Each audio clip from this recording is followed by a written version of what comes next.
अस्सलाम वालेकुम वरहमतुल्लाहि वबरकातुहू। तालीम हमारी हर हाल में जारी, इस मकसद के तहत सूर्या उर्दू प्राइमरी स्कूल नागार्जुना नगर नांदेड़ के ऑनलाइन तर्ज तालीम में आज हम आपका इस्तकबाल करते हैं। जमात शशम, मजमून तारीख, सबक नंबर 4, वैदक तहजीब। पिछले वीडियो में हमने थोड़ा सबक पढ़े थे, आज इसके आगे का पढ़ेंगे।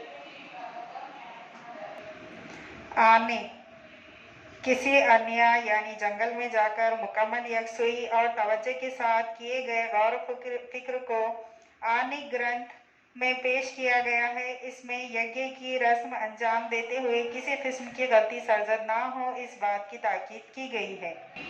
उपनिषद के मायने गुरु उस्ताद के सामने बैठकर हासिल किया गया इल्म है। हयात और ममात के वाक़यात से मुताल्लिक़ हमारे जहन में बेशुमार सवालात सर उठाते हैं। उन सवालों के जवाब हमें बआसानी नहीं मिलते। इस तरह के पेचीदा सवालों पर उपनिषद में बहस की गई है।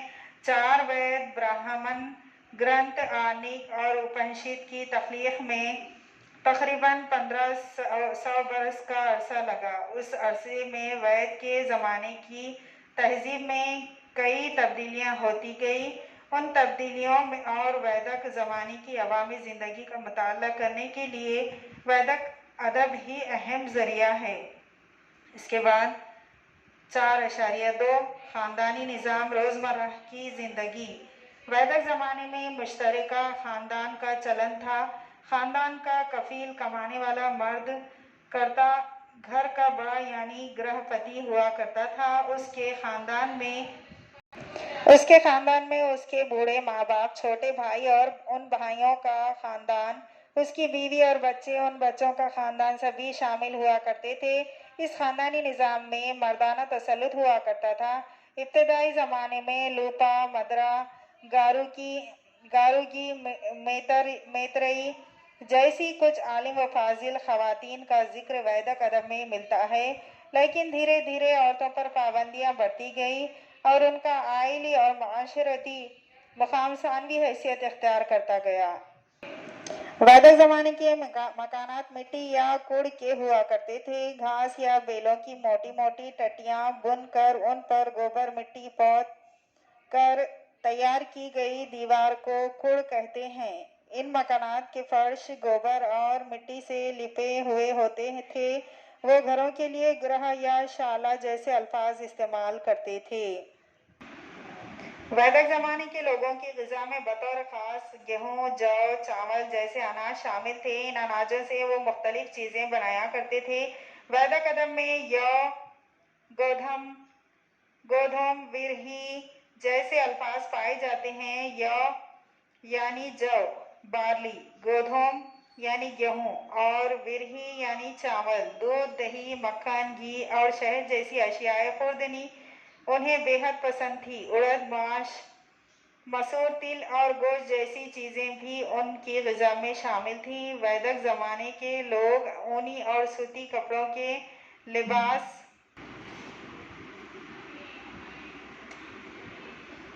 वैदिक ज़माने के मकानात की तस्वीर है ये। कपड़ों के लिबास इस्तेमाल करते थे। वलकले यानी दरख्तों की अंदरूनी छाल से बनाए हुए कपड़े भी इस्तेमाल करते थे। इसी तरह जानवरों की खालों को भी बतौर लिबास इस्तेमाल किया जाता था। औरतें और मर्द फूलों की मालाएं, तरह तरह के मनकों के हार और सोने के जेवरात इस्तेमाल करते थे। निश्क नामी गले में पहना जाने वाला जेवर बतौर ख़ास मकबूल आम था। इसका इस्तेमाल वो चीज़ों की खरीद वो यहाँ पर देखिए वैदिक ज़माने के साज, इनकी तस्वीरें यहाँ दिखाई गई है। खरीद व फरोख्त के लिए भी करते थे। निश्क सोने की मोहर को कहते हैं। गाना बजाना, रक्स, शतरंज, रथों की दौड़ और शिकार इनकी तफरीह के ज़राए थे। वीणा, सितार, झांझ और शिंख उनके अहम साज थे। डमरू और मर्दंग जैसे सुर ताल के साज भी वो इस्तेमाल करते थे। 4.3 ज़राअत, गल्लाबानी, माशी और समाजी ज़िंदगी। वैदिक ज़माने में ज़राअत अहम पेशा था। कई बैलों को जोत कर हलों से खेत जोते जाते थे। हलों में लोहे के फल बिठाए जाते थे। अथर्ववेद में फसलों को लगने वाले कीड़ों और फसलों को बर्बाद करने वाले जानवरों का और उनसे तदारुक का बयान भी मिलता है। खाद के तौर पर गोबर का इस्तेमाल किया जाता था। वैदिक ज़माने में घोड़ा, गाय, बैल और कुत्ते जैसे जानवरों को बड़ी अहमियत हासिल थी। लेन देन के तबादले में गाय का इस्तेमाल किया जाता था, इसलिए गाय को बेहद कीमती समझा जाता था। इस बात पर ख़ास तवज्जो दी जाती थी कि कोई गाय को चुरा ना ले जाए। घोड़ा तेज़ रफ्तारी से दौड़ने वाला जानवर है। वैदिक ज़माने के लोग इसे सीधा कर मानुस करने और रथों में जोतने के फन में बड़ी महारत रखते थे।